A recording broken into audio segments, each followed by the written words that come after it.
a lot of the time, people just don't realise that right on our doorstep there's this incredible local music scene.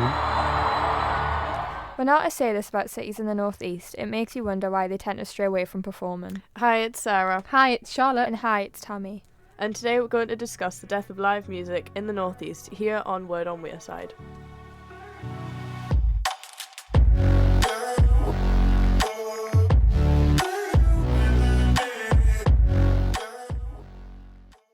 Young artists in the northeast are lacking motivation and inspiration to flourish. This is due to the lack of big artists making the likes of Newcastle, Sunderland and Middlesbrough stops on their UK tour. We reached out to Andrew Golden, a representative from The Point, to explain why this is the case. When asked how he goes about booking artists for the venue, he said, "We take a proactive approach by reaching out to agents, artist management and sometimes the artists directly. This allows us to align with artists and events that fit our venue and audience. We also rely on external promoters and event organisers to hire The Point to host their own events on what's called a dry hire arrangement." A dry hire arrangement is when there's a contract between two parties where equipment is hired out without an operator. I think with them being proactive, it is promising that they're trying to get as many people to perform. But at The it's Point. more on the artist to want to perform than, like, the venue wants the artist rather than the artist wanting the venue. So it's very easy for the artist to just say no and move on to a different venue that may be more suited. Yeah, because it's so small as well.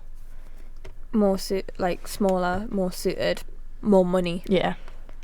Better equipment, better acoustics. And I also think they can reach out to as many artists, but it's whether that artist is willing to do so. Yeah, and also scheduling. And capacity. Is that venue big enough? Well, just so happens that we asked Andrew Goulding about the capacity of The Point and if it limits which artists can perform there. And he said capacity can limit which artists perform here. Some artists have specific financial targets or revenue goals that might not align with ticket revenue a smaller venue like The Point can generate. This can then prevent them from booking here if they're aiming for larger fees. Additionally, some artists and events may have restrictions on performing within a certain radius or time frame of another city they already billed at, impacting availability. Yeah, so there'll be artists that just straight up say no because it's not big enough for them and it's not going to make them enough money. Mm-hmm. So that narrows it down anyway. Yeah, because if you think about it, people aren't going to pay loads of money for a tiny venue. No. So that's why, and they won't even get most of the money anyway, do they? I think it's like split between the venue and them. Yeah. Isn't it? So because less people, less money.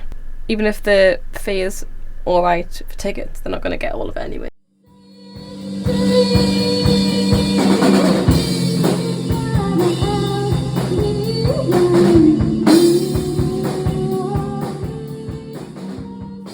We also spoke to 19-year-old Connor Thompson, who is part of Northeast band Favourite Child, about his experiences in booking gigs as an artist.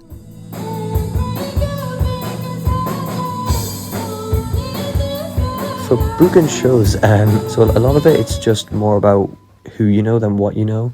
It's quite funny. So for our two shows, for our first one, when we supported Big Romance, we just knew them. I've been friends with their singer Dan for about a year and a bit now, and he's been nagging me and my brother to play a gig with them for the whole time.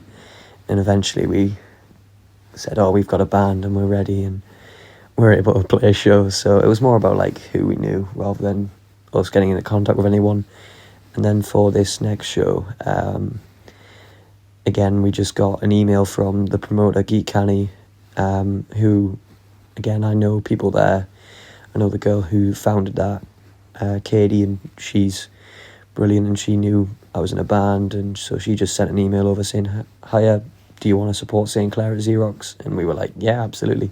Like, you've got to go out and go to shows, go to these places and meet these people, talk to the bands, talk to the promoters, and tell them, "Oh, I'm in a band, we do this, we do that, here's what we're like," you know, because as long as you just meet these people and let them know you're in a band, and get their contact, get their email, get their Instagram, their Twitter, whatever it is, then you'll be able to contact them and they can contact you.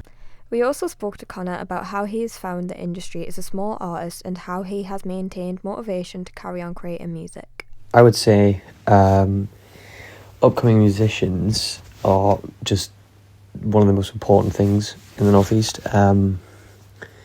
Like, it gives young people an outlet to be creative and to get out all of their energy and their thoughts and emotions into something that is positive, because a lot of the time young people just don't really have many options in regards to how they're going to get out their emotions or their feelings or their thoughts. So it's a massive thing for mental health, and not just young people who are older too. It's a great positive way for people to be creative and meet more like-minded people around their local area. And in terms of uni, it's great because for me, I do a music course, so it's so handy because I get to meet people who are also in uni doing music, and we're all in the same boat trying to make it or make a name for ourselves in the local scene and sort of get a foot in the door. So it's a great way to meet people and to socialise. Looking at what Connor said, you can really see that there are similarities between how venues go about booking artists and how artists look for venues to host them. One thing that Andrew said that really stood out is how proactive small venues are at getting a range of small artists to perform at the Point. This allows for a variety of genres to be heard by an audience, unlike places like St James's Park don't really get a lot of big artists, but the Stadium of Light does. So Beyonce, Ed Sheeran, Pink, Bruce Springsteen, Elton John have all performed at the Stadium of Light. They have all got one thing in common. They are pop musicians. There is a lack of other genres being performed at these larger venues for our young musicians. It's the same in Newcastle, where obviously you've got Sam Fender, who is sort of more on the indie side of things, but he is still very much mainstream.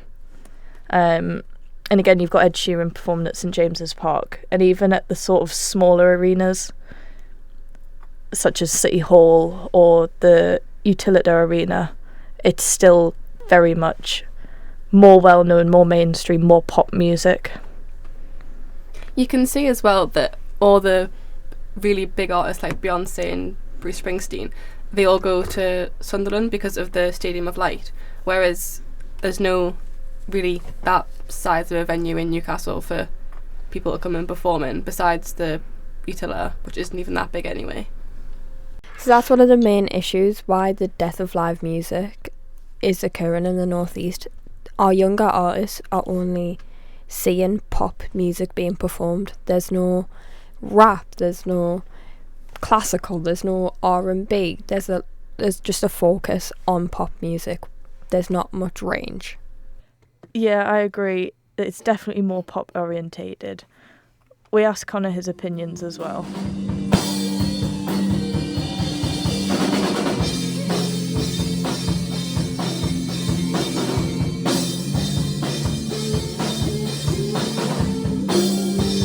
A lot of the time, people just don't realise that right on our doorstep there's this incredible local music scene. Like, a lot of people I speak to have no idea how many gigs happen in a week.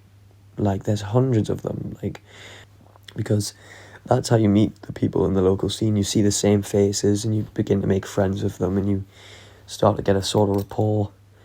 It would be great to see more bigger artists, but for me it's not a massive thing because I'm not looking to them going, oh, I want to be just like them. It's more, oh, it's cool they played.